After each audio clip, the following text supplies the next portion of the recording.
Hello mga kumarites, at dahil nalinis na nga po namin yung ref kaya magre-refill naman nga po ako. Syempre bago nga po kami mag-refill ni Jowa ay namili muna kami ng aming ilalagay sa ref. Dahil nagutom nga po siya kaya sabi ko nga kung anong gusto niyang merienda. Kala ko nga ako ang malilibre, siya na nga daw bahala ang magbayad. Sweet and spicy chami nga po itong aming binili. Binilhan nga po namin ng itlog at bigas, ang sabi niya masarap nga daw po iyan. Narinig niya kasi kami nag-uusap kung ano nga po yung mimeriendahin namin. Kala nga po namin kung ano yung chami, yun pala ay pansit. Sobrang anghang nga po ito kumarites dahil marami nga pong sili. Sarap naman siya sa worth 100 kaya pwede na. Pero hindi niya nga po expect na pansit pala yung chami. Pero no choice na nga po siya kumarites dahil yan nga po pala yung chami. Akala namin kung ano yun. Diba at least alam niya na kung ano yung sinasabi nung binibilhan namin ng itlog. Katapos nga po namin magmerienda ay mag-aayos nga po ako ng mga pinamili namin dito sa ref. Magre-refill nga po sana ako kaso hindi ko alam na inayos niya na pala yung mga soft drinks. Hinayaan ko na nga dahil wala naman na akong magawa at nakaayos na nga po iyan. Yung mga nilalagay ko na lang sa ref ay yung mga napamili namin. Sabi ko nga inayos niya na pala yung soft drinks, magbibideo sana ako. Tulungan niya lang naman daw ako kumarites kaya inayos niya na nga nung pagkadating niya ng galing sa trabaho. Sa taas kasi ako ng bahay nun kumarites pagkarating niya at nagvo-voice over nga po ako kaya hindi ko alam na inayos niya na pala. Dahil maganda naman yung intention niya kaya hinayaan ko na nga at nagpasalamat na lang. Mahal na talaga ng mismo ngayon kumarites. Sa inyo magkano ang bentahan nyo ng ganito? Ang madalas kong ang benta dito kumarites ay soft drinks lang na nasa bote at yung mga kasalo. At nga lang po ako ng mga mismo Sito at Delight dahil may budget nga po ako ngayon. Kapag walang budget, soft drinks nga lang po sa bote at saka kasalo yung laman nito. At saka yung Dutch milk kumarites dahil mabenta nga po ito sa akin. Diba puno na naman yung aking munting ref. Ayan at natapos ko na nga ayusin yung ref ko kumarites. Tingnan nyo naman at punong-puno na nga po ito. Hindi nga pwede mawala ng tubig dahil marami nga pong naghahanap sa akin ng tubig.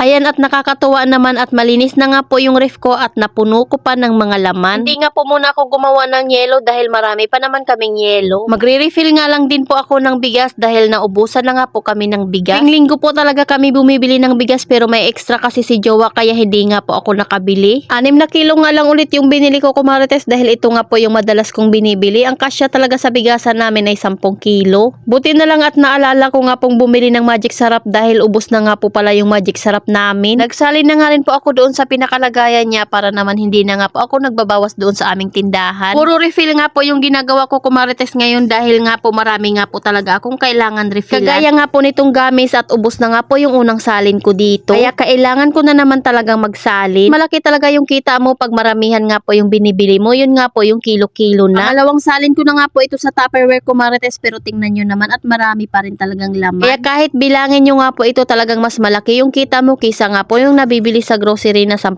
piso nga lang po yung pinakakita mo. Order na naman nga po ako ng ibang gamis para nga po meron silang pagpipilian. Ang talaga sa akin itong gamis dahil halos lahat nga po bumibili ng gamis. Nga po kung piso lang yung sukli nila dahil hindi ko naman nga po ito tinaasan. Ayan at puno na naman nga po yung lagayan ng aking gamis. Mga lagayan nga po na nabili ko sa Divisoria ay ginagamit ko nga rin po dito sa tindahan. Lalagyan ko nga rin po sila ng mga candy. Marami na nga rin pong ubos na mga lagayan dito kaya talaga namang nagagamit ko na sila. Salamat sa panonood ko marites. Follow for more. God bless us. At sana i-share nyo na nga rin po itong aking video. Shoutout po pala kay Ging Banawa. Shoutout na rin po pala kay Mercy Magtagad.